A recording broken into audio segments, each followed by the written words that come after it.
만만해 내가 보는 농사꾼이다. 우리네 밥상 책임지는 자랑스런 농사꾼이다. 우리 박지훈 변호사가 바쁩니다. 네. 아니, 무슨 컨셉이에요? 오늘 지금 이 순간만큼은 고구마 수확의 달인이 되고자 합니다. 네. 박농부입니다. 박농부. 박농부의 법조 풍년 시간입니다. 알겠습니다. 풍년이요. 옆에 한 분이 더 오셨는데 실제 농부를 섭외를 한 것 같네요.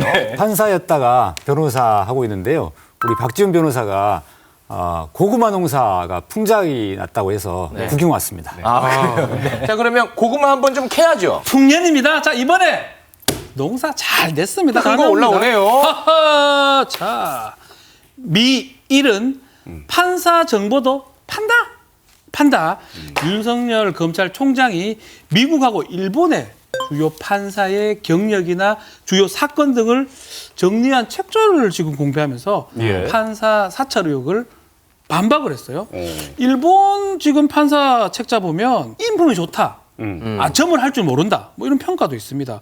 미국도 마찬가지예요. 미국도 판사들의 세평을 담은 책자가 있는데 아마 윤석열 총장이 받고 있는 의혹, 그 판사 그 사찰 문건보다는 좀 비슷한 구조지만 좀 더 구체적 내용을 담고 있다. 이렇게 주장을 했습니다. 알겠습니다. 판사 출신 서규 변호사님. 그러니까 이제 윤석열 총장 측에서는 우리가 판사 사찰을 했다고? 외국을 보니까 그 정도 내용은 시중에서 책으로 엮어서 팔기도 하더라. 이게 뭐가 문제냐? 뭐 이런 거 아니겠습니까? 네, 그렇습니다. 네. 근데 검찰에서 윤석 총장 측에서 그렇게 자신 있게 별거 아니다라고 한다면 그러면 그쪽도 이 판사 정보를 팔 수 있는 거 아니겠습니까? 근데 이 검찰 조직에서는 안 팔아요. 그건 무슨 말이냐면 왜 안 팔겠습니까? 비밀리에 수집한 정보거든요. 또 한 가지 차이는 저 미국, 일본에서 판 정보들을 파신 분들이 민간인으로 제가 알고 있습니다. 그러니까 수집한 주체가 다르다는 말씀이시군요. 그렇죠. 이 권력기관에 있는 사람들은 국가에서 월급을 받잖아요. 국가에서 돈을 받기 때문에 저걸 굳이 정보를 팔아서 뭐 돈을 벌 이유가 없지 않습니까? 저렇게 정보 파시는 분들은 민간인이죠. 저렇게 고구마 장사하시는 분. 핵심은 다르겠네요. 예. 직무 범위를 넘었냐 안 넘었냐 이런 게 이제 더 중요한 쟁점 아니겠습니까? 그렇죠.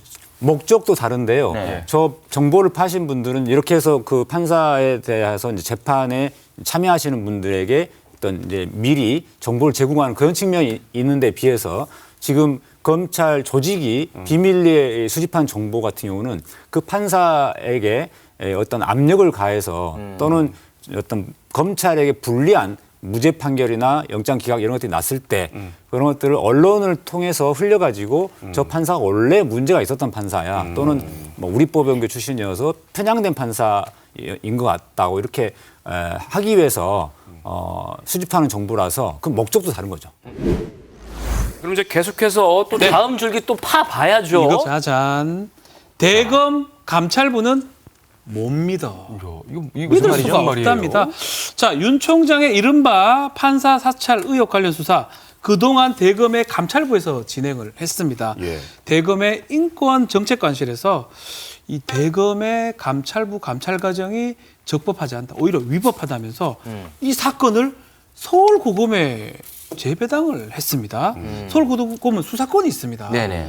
그리고 이 대검의 감찰부장이 지금 판사 관련된 문건을 갖고 있는데 이거를 법무부에서 어떤 경로로 얻었는지 특히 압수수색을 했었는데 수사정보 기획관실 이것도 법무부에 알려주는 거 누설 행위 아닌가라고 문제 제기하면서 위법이 있었다라고 했습니다. 네, 그 박농부님. 네. 이게 조금 어렵거든요. 저희 입장에서는. 감찰부는 추미애 장관하고 뜻을 좀 같이 하는 느낌이고. 맞습니다. 그리고 인권정책관실은 검찰총장이랑 뜻을 좀 같이 하는 느낌이란 말이죠. 그렇죠. 이거 좀 어렵습니다. 자, 그래서 제가 좀 준비를 했습니다. 요거 좀 조직을 좀 알아야 됩니다. 네네네. 자, 대검찰청에 감찰부가 있습니다. 이 감찰부는 한동수 부장이 이제 책임자인데 민간 판사하고 변호사 출신입니다. 윤석열 총장은 다르고요. 외부에서 인사들이 좀 워낙 그렇죠. 오네요. 왔던 사람이고 여기 인권정책관실 이건 인권부라고 얘기를 하고 있는데 여기는 좀 윤석열 총장하고 좀 색깔을 좀 같이 하는 부서라고 보면 될 것 같아요. 여기 검사들 위주로 돼 있어요? 특히 우연일지인지 몰라도 윤석열 총장이 직무에 복귀하자마자 인권정책관실에서 이 감찰부의 이 감찰 잘못됐다고 얘기를 하고 있고요. 그래서 법무부는 이거에 대해서 지금 반발을 하고 있는 상황인데 요거는요. 인권부하고 감찰부의 갈등은 좀 많이 봤지 않습니까? 이번이 처음이 아니에요. 예.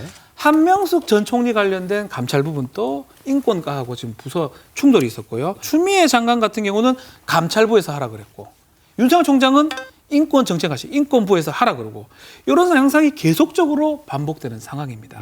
추미애는 감찰, 윤석열은 인권 이렇게 외워두시면 됩니다. 판사 사찰 의혹 관련한 부분을 이제 감찰부에서 이제 들여다봤었는데 그것도 이제 서울고검에서 이제 들여다본다는 거고 그리고 이제 판사 사찰 의혹 관련해서 잘못됐다라는 그 수사도 서울고검에서 이제 한다는 거 아니겠습니까? 네. 이건 어떻게 우리가 해석하면 될까요? 우선 이 서울고검에서 하라고 지시를 내린 사람이 조남관 차장이 한 것처럼 보이지만 사실상 윤석열 총장이 시킨 거나 다름없죠. 왜냐하면 윤석열 총장의 자기 자신에 대한 수사를 이제 하는 거잖아요. 감찰부에서.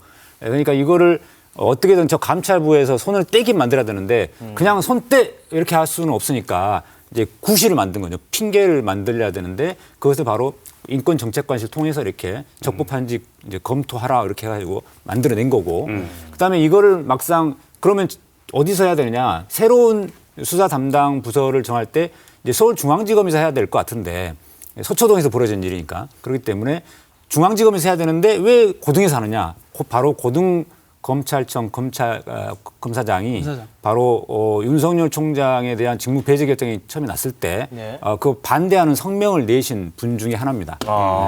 그래서 거기다가 딱 배정을 한 거죠. 배당한 거죠.